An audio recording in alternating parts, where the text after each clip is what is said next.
Albert Einstein once defined insanity as doing the same thing over and over again and expecting a different result. Had he looked into the future, he would have certainly been referring to Sacramento politicians and their fuzzy budget math. It almost seems like newspapers are just recycling headlines when it comes to the insanity that grips the state's chronic budget problems.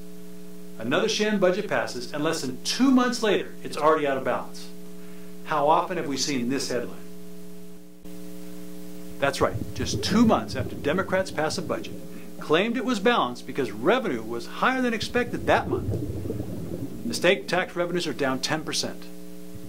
Governor Brown and state Democrats optimistically and naively projected a $4 billion surplus in taxes for this year. But in July, revenues were down 10.3%. According to Comptroller John Chang, state revenue was $538.8 million less than the budget projections of $5.2 billion for July. But it turns out only $120 million of that gap is due to decrease in personal income, sales, and corporate taxes. The remaining $419 million shortfall is due to the anticipated $4 billion in revenues lawmakers were hoping would magically appear in government coffers. If revenues for the year are still down in December, another $2.5 billion would need to be cut.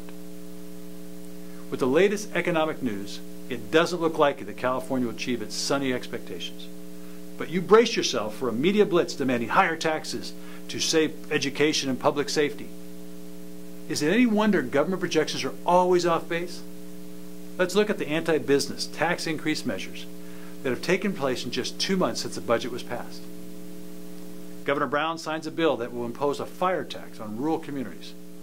This tax would force certain citizens to pay up to $150 in additional fees for basic fire protection. The state thinks this will generate $50 million in revenue. But how many rural Californians will have to leave the state because their taxes are steadily increasing, thus ending the source of revenue? Also, Governor Brown signs the Amazon tax, a bill that requires out-of-state businesses that operate via the internet to pay a California sales tax. Amazon and other internet companies immediately severed ties with the affiliates in the state and shutting down small businesses and preventing consumers from making purchases from these small businesses. These were just two of the anti-business prosperity-killing actions California government took in the last 2 months. According to the Census Bureau, in the first 2 years of the recession, over 80,000 California small businesses closed their doors. California's anti-business climate only makes matters worse. Businesses cannot and will not stay in a state that robs them of their ability to turn a profit.